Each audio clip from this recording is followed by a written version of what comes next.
Hello friends, আসসালামু আলাইকুম। আশা করছি সবাই ভালো আছেন। আমিও ভালো আছি আলহামদুলিল্লাহ। সবাইকে নতুন বছরের শুভেচ্ছা জানিয়ে শুরু করছি আজকে নতুন বছরের প্রথম ভিডিও। আর এটা হচ্ছে একটি ফিশ তান্দুরির ভিডিও বা রেসিপি। তো নতুন বছরে সবাই তো হয়তো বা ফিশ বা মুরগি বা কিছু না কিছু বারবিকিউ বা তান্দুরি করে সবাই আমরা খেয়েছি বাসায়। তো আজকে ফিশ তান্দুরি করব, কিভাবে করছি চলুন দেখি। এবং চুলায় করব কিন্তু। এখানে প্রথমেই আমি তান্দুরি মশলা নিয়ে নিয়েছি হাফ প্যাকেটের মতো। আর এখানে দিয়ে দিচ্ছি লাল মরিচের গুঁড়া 2 চা চামচ উঁচু করে দিয়েছি মশলাটা।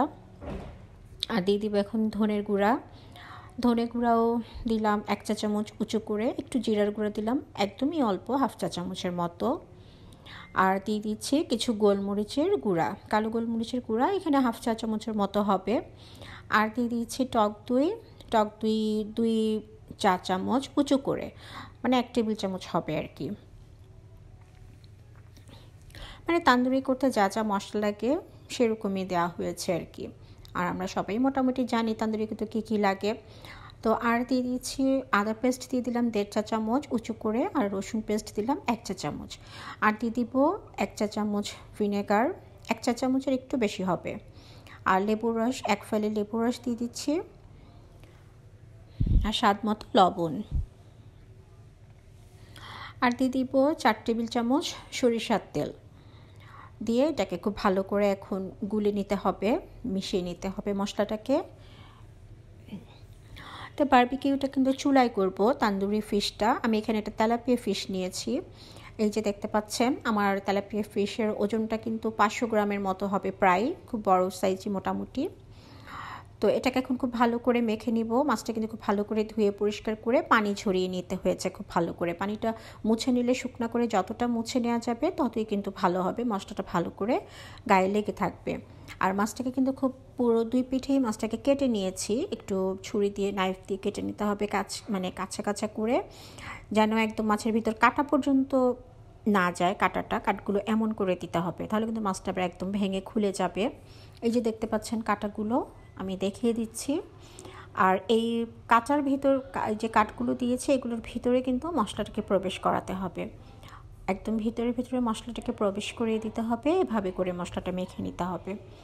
তো দেখুন কাজটা আমি কিভাবে করছি, মাখানোটা। আসলে এটা বলে দেওয়ার কিছু নেই, মশলাটা যত ভালো করে মাখানো যাবে মাছটা খেতে ততই সুস্বাদু লাগবে কিন্তু। আর এই যে মাথার সাইডে এখানেও আমি কিছু কাট দিয়ে নিয়েছি, এখানেও মশলাগুলো ভালো করে প্রবেশ করাতে হবে, মশলাগুলো ঢুকিয়ে দিতে হবে মেখে। এই যে এই পাশটাও আমি কাট করে নিয়েছি এভাবে।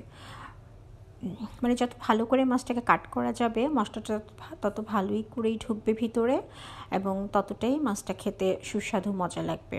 আর এই যে মাছের মাথার ভিতর সেখানেও মশলাগুলো প্রবেশ করিয়ে দিতে হবে ভালো করে, এবং মাছের যে পেটটা সেখানেও কিন্তু দিতে হবে। তো মাছটা মাখা শেষ। আমি হাফ অ্যান আওয়ার এটাকে ম্যারিনেট করে রেখেছিলাম, 1 ঘন্টা ম্যারিনেট করে রাখলেও কোনো সমস্যা নেই। তো এখন আমি একটা ফ্রাই প্যান নিয়ে নিলাম, প্যানের মধ্যে আমি 1/4 কাপের মতো সরিষার তেল দিয়ে দিয়েছি। এখন মাছটাকে ভেজে নিব।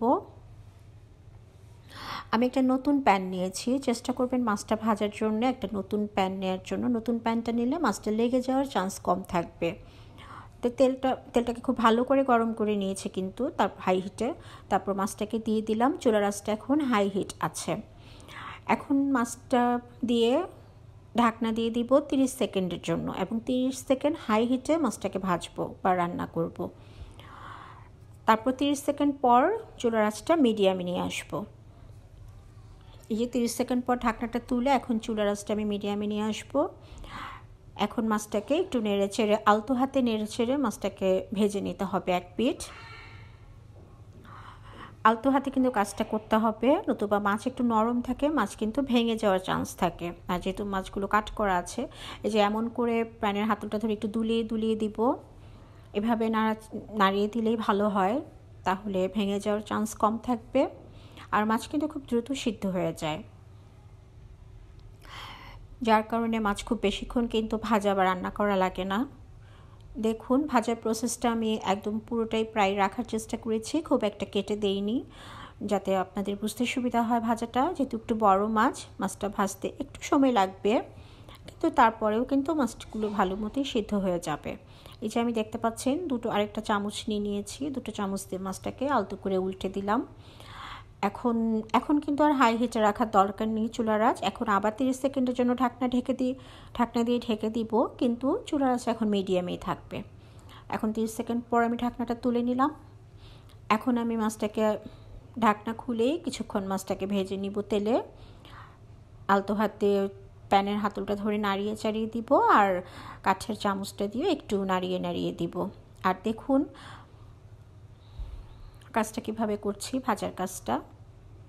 প্যানের হাতল ধরে নাড়িয়ে দিচ্ছি যেন মাছটা ভেঙে না যায় এবং ভালো করে সিদ্ধ হয়ে যায়। আর রেসিপিগুলো যদি ভালো লাগে, আমার রেসিপিগুলো যদি সহজ লাগে আপনাদের কাছে, তাহলে অবশ্যই প্লিজ একটা লাইক দিয়ে দিবেন ভিডিওতে এবং চ্যানেলটি সাবস্ক্রাইব করে ছোট্ট বেল বাটনটি ক্লিক করে রাখবেন, যাতে আমি যখনই কোনো রেসিপি দিই আপনারা দেখে নিতে পারেন।